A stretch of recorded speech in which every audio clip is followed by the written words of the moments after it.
Welcome. I'm Dr. Angela Mazza, a thyroid, endocrine, and metabolism specialist with an integrated practice in Central Florida.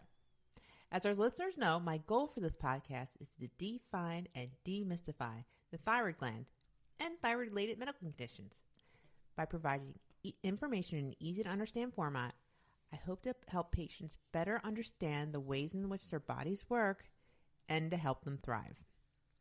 My friend and co-host Dawn Sheffield is here with me for episode 25. Thanks for being here today. Oh, you're welcome. I'm always so happy to be invited. And I have to say it's a relief that this is episode 25, not 24. Episode 24, our previous show on unprocessed, processed, and ultra-processed foods became harder and harder to finish the deeper we got into it. And it is not a hard subject, not in a science kind of way. No, not really. And there's a lot of easy to access information available on it. But we became surprisingly conflicted as we got deeper into it. And shocked a little. Thinking and what? Turns out, having grown up in this country, Dawn and I had not realized that much of the healthy, unprocessed food we try to eat, that we make a huge effort to eat. It's not unprocessed after all. Not unprocessed, no. Much of what we eat is processed to varying degrees. So I guess it's not all that bad, processed. I always think processed is such a bad thing. But think about, for example, all the steps it takes to get a sweet potato or an apple into a grocery store. And some of what we think of as super healthy is ultra processed. That was shocking. Yeah. I mean, my protein shakes. I believe that I eat very healthy ultra processed foods. I know the ingredients are good for me. In their ultra processed format, which includes being quick to prep and eat, I actually have the time to prep and eat them. Yeah, there you go. Not much time. That's important. Otherwise, I probably wouldn't get the nutrients they contain. So the very focused show we planned to do. Oh my, it was so easy. Yeah. It seemed ideal. 3 things. I said what easy, are they? I said easy peasy. Yeah. Yes, those are your I'll exact never words. say that again. No blurring of the lines, we thought, but became extremely, very blurry. Very blurry. And that's it. That's the thing. So for example, I did just buy this healthy bag snack I mentioned in the previous episode. I just bought them again the other day. Full of veggies and veggie coloring, not fake coloring, but actual veggie coloring with fiber and other good stuff. They were just processed, not ultra processed, which I actually had assumed they were. So lots of blurring. And what's so weird is the blurring didn't really start hitting us. At first, I thought it didn't hit us till we were recording. It started creeping up. It just started creeping up and creeping up, and then we were actually recording the show. Wow, I think I can hear in the show where some stuff start hitting us. And as Dr. Mazza said, we're used to how food is made available to us here, but soon we began to realize things were not quite as they had seemed to us. Right. Yes. Where we started wobbling as the realization set in is where we started saying, well, maybe we can just call that minimally processed. So we were kind of like making up our own category. Yeah. I don't know. Maybe that is a category. I don't know. And if it is, that's good. That's going to be a big. What it comes down to is, what are the actual ingredients? Are they real? Yeah. Are all the nutrients sucked out of them or not? I agree. Absolutely. Yeah. That's an easy, yeah. So, but I'm glad that one's behind us. Oh my gosh. So glad. Because you know what? It was deeply enlightening also. I think so. I found it really enlightening, but also a little distressing too. Yeah. Just finding out that I wasn't thinking about things quite maybe the way I should. So something to think about. Anyway, today I'm thrilled that we can respond to listener questions from the UK, Canada, Central Florida, and I don't know about any other regions as well.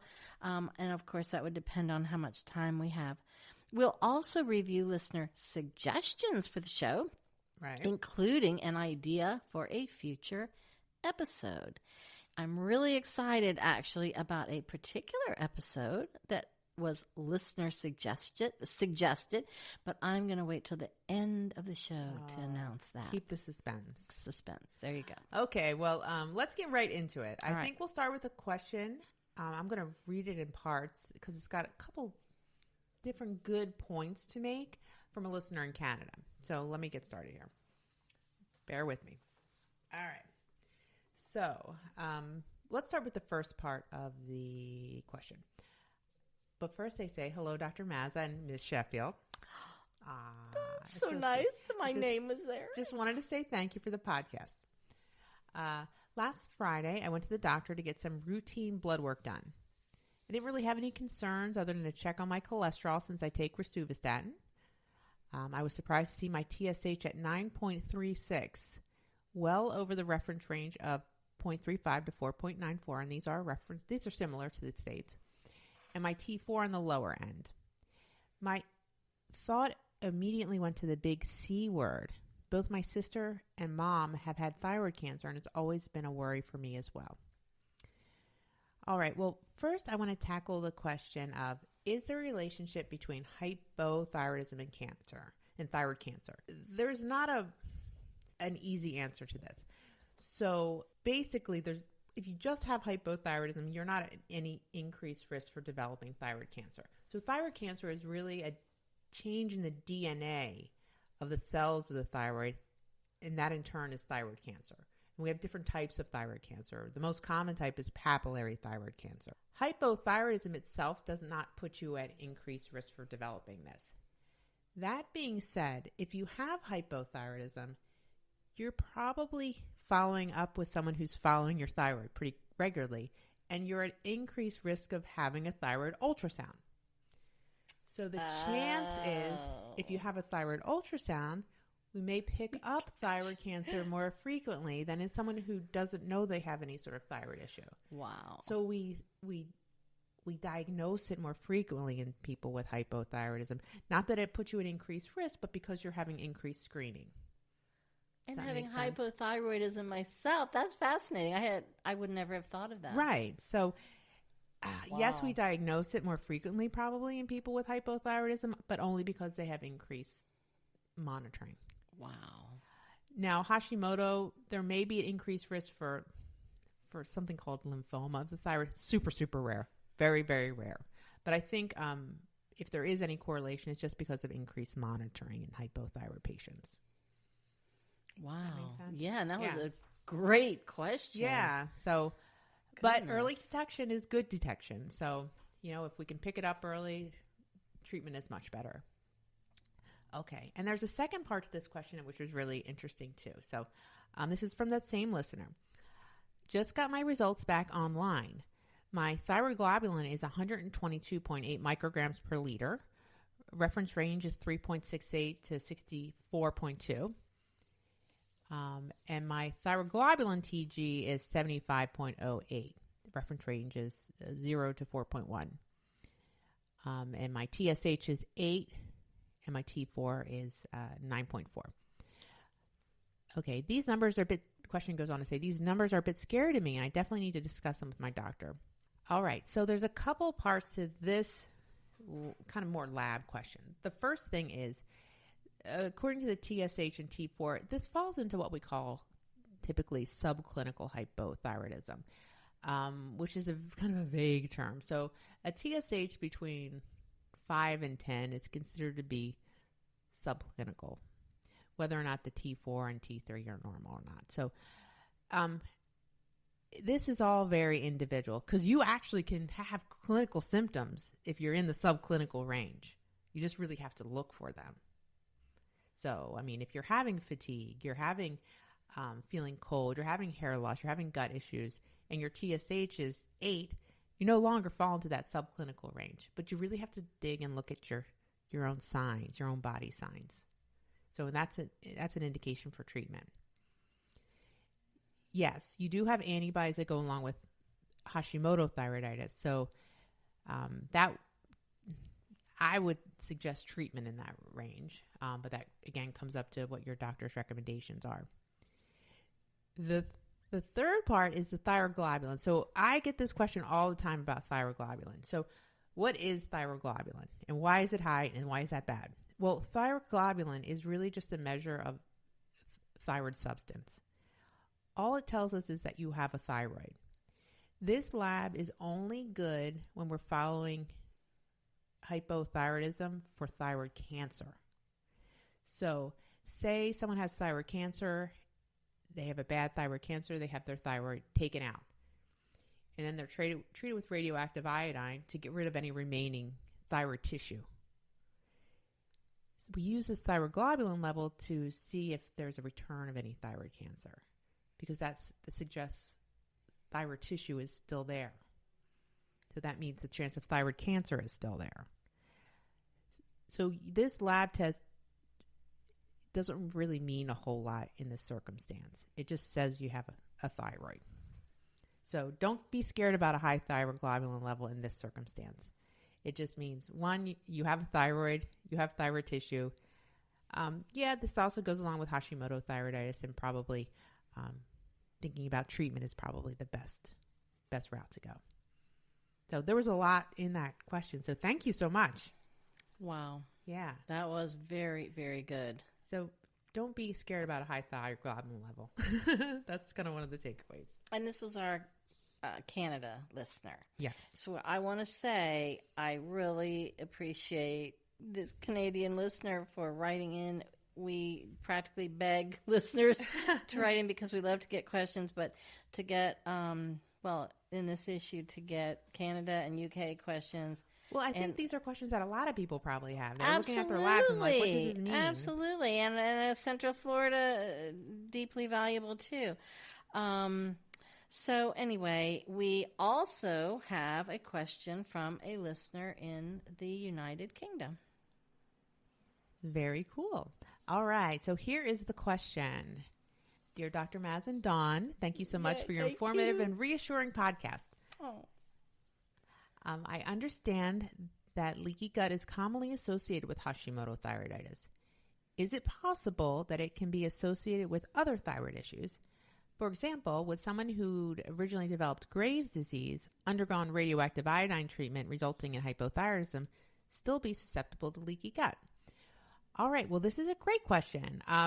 So yes, pretty much anyone can be susceptible to leaky gut. We really look at leaky gut as not only part of that autoimmune triangle we always talk about. So the triangle is our genes, our environmental exposure. So vaccines, illnesses, viruses, environmental toxins, those things. And then that third part of the triangle is our gut.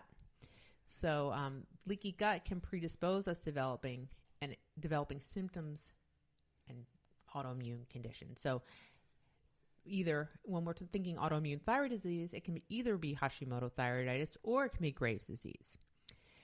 Now, if you have Graves' disease and you're treated with radioactive iodine, you really just treated the hyperthyroid part. You haven't really addressed the underlying autoimmune part. So essentially what radioactive iodine is giving a dose of radioactive labeled iodine, or I-131. So basically the thyroid takes up this radioactive iodine because the thyroid uses iodine to make thyroid hormone. That radioactive iodine is taken up in the thyroid, and one of three scenarios can happen. So you can either develop hypothyroidism, so the thyroid can get shut down. It might not be enough. You might still have hyperthyroidism, or you can end up right in the middle ground. So that really, the radioactive iodine, if you become hypothyroid afterwards, didn't treat the underlying cause of the Graves' disease. It just treated the thyroid part. So the underlying autoimmune part is still there. So still pursuing healing your gut is a great idea, even if you've had radioactive iodine. Because most of the patients that I see with Graves' disease also have antibodies that go along with Hashimoto thyroiditis. So it's not just the radioactive iodine in this case just treats the hyperthyroid part. It doesn't treat the underlying autoimmune part. So that was a great question. It was. So I hope that answered your question. Absolutely wonderful. Well, we both really appreciate those questions. Yes, we love them. Oh my gosh, they were so good. I just want to say I have some tea from the UK, and I have a Canada pin, and I'm going to be wearing my Canada pin and having some tea when I get home. It's a very nice day here for And Dawn, tea. I know that you are a big fan of tea, and you've had tea in the UK. Yes. So, and I have some little tins from a tourist shop, and I just love those little tins. And the one I'm going to have tonight is in the Big Ben tin. All right. Yeah, pretty excited about it. It's really nice. Folks might not realize, but we have some really good tea weather. Yesterday was a great hot tea day. Yeah, it was a little cool here in Central Florida. I had hot tea yesterday too. So thank y'all so much. That was really great. Appreciate it. Next, we have a question about weight scales with added functions. This question comes to us from a Central Florida listener. They wrote, and I might be paraphrasing here a bit. So, what do you think about so-called smart scales? How do they work? Are they accurate? And are they helpful? One thing I want to interject that this listener added later was that their bone mass percentage that's shown on the scale went down after they had resumed a strength training program that included lifting weights. The listener was concerned about the scale's accuracy after that, as they, and incidentally I, believe that bone mass percentage should go up, or I assume at least stay the same after weight training for a while. Yeah, I can see. Let's talk about how they work first. Yes, let's do. So in my office, I have two scales. One is a regular step-on scale that just gives the patient's weight. And I just have to say, I love that one because it reads, you didn't know this. I love that one because it reads my weight as being 2 pounds lighter than my home scale. So I know yours is right and mine is so wrong. Just letting you know. Got you. Yeah. My other fancy scale measures weight in either pounds or kilograms and body fat percentage. So why do we have two scales, you might ask? Well, just as we have discussed in previous episodes, body weight is made up of not just fat, but muscle, bone, and water. Body fat is a better distinguisher of actual metabolic health and risk for chronic disease associated with obesity. So, back to the fancy scale. So, you do need to input whether the patient is male or female. So, goals for body fat percentage are different for men versus women. Then we also input age and height. So, this scale actually works via a monitor using advanced bioelectrical impedance analysis technology. Wow. I know. I'm glad you said that. What the heck does that mean? So basically, when you stand on the monitor, a very low, safe electrical signal is sent from 4 metal electrodes through your feet to your legs and abdomen, produce whole body composition measurements. I would never have guessed that. There you go. Wow. So we can also ask it to print out a history of patients' numbers over time, which is nice. We can give that to the patient, help them track their progress. Okay, so now to our listener scale. The photo set of things it measures were very helpful. It shows the calculations through an app. So some of the measurements are weight and BMI, showing if they're up or down since last weigh-in, visceral fat, which is hidden internal fat packed around organs like the liver, how much of their weight is free of fat, bone mass, and so much more. So when it comes to accuracy, however, that can get complicated. In general, it comes down to the technology of the scale at hand. Our scale is really accurate and it's calibrated on a regular basis. Our scale correlates with which are considered the gold standards of measuring body fat, which are DEXAs and hydrostatic weighing, or weighing within a body of water. But with scales other than my own, I don't have direct experience with them. So some may be accurate, others maybe not so much. So it kind of depends. Of course, everybody knows how we doctors like to weigh, measure, and calculate everything we can get our hands on. You do. You have to run fast. All about the metrics. So in that way, I feel these scales can be helpful if we use them to detect general trends in our health. Example, is our weight going in the right direction? Is our BMI moving towards a healthy range? Are we gaining bone mass, not losing it? In general, I think that having more information versus less is always helpful. A good scale may help keep us motivated and mindful of our overall goals. Just try not to get overwrapped in daily numbers. In fact, really don't weigh every day. I know I keep saying this. Don't be motivated by external factors. Remember that measurements can be fluid, ever shifting. Literally fluid. Literally. And they can be affected by so many things, from our own temporary water weight gain to a scale being uneven, off balance, not accurate because of manufacturing methods, other lots of things. And, they're just, over time, scales lose their accuracy. You might be able to find accuracy ratings and reviews for your model online. If your scale can print out a report over time for you to take to your doctor, perhaps send that report electronically. You might find that to be helpful too, if you trust the readings. So it kind of all comes down to the scale at hand. You might also compare your scale's numbers to the numbers you get from your doctor's office scale. So hopefully the one in your doctor's office is a little bit more accurate. I'm just going to come here. Well, I'll just, or you can come once to a my week. office. Yeah. Mm-hmm. No, I'm not going to be doing that. I'll just deduct 2 pounds from my scale and then I'll know. Anyway, yeah. But that is actually how I knew that your step-on, more simple scale is 2 pounds better, shall we say, than mine, because I compared, right? There you go. There you go. But tracking weight and other metrics too often can cause us to become anxious. You know what that leads to? Lack of motivation. Yeah. So, we really should never allow our mental health and self-image to suffer because of numbers on a scale, those external numbers. Very little in life is precise and 100% accurate. Well, that's for sure. Yeah. Finding that out a lot from lately. Your mouth to God's here. Mm-hmm. Using a variety of tools like measuring tapes, the way our clothes fit. I think that's a great one. It is. Yeah, I like that one. That's my favorite. How we feel about the size of our clothes, how comfortable we feel. That can be really helpful too. So using scales to measure trends along with real life and a healthy self-image, no matter what a scale says, is, I feel, the best path forward. That was a very good question. I think I would have taken that scale for granted and not thought that deeply about it. Very, very, very good question. Very insightful. We still have a bit of time, so I want to briefly mention a question or two that we got from a listener or listeners quite a while back.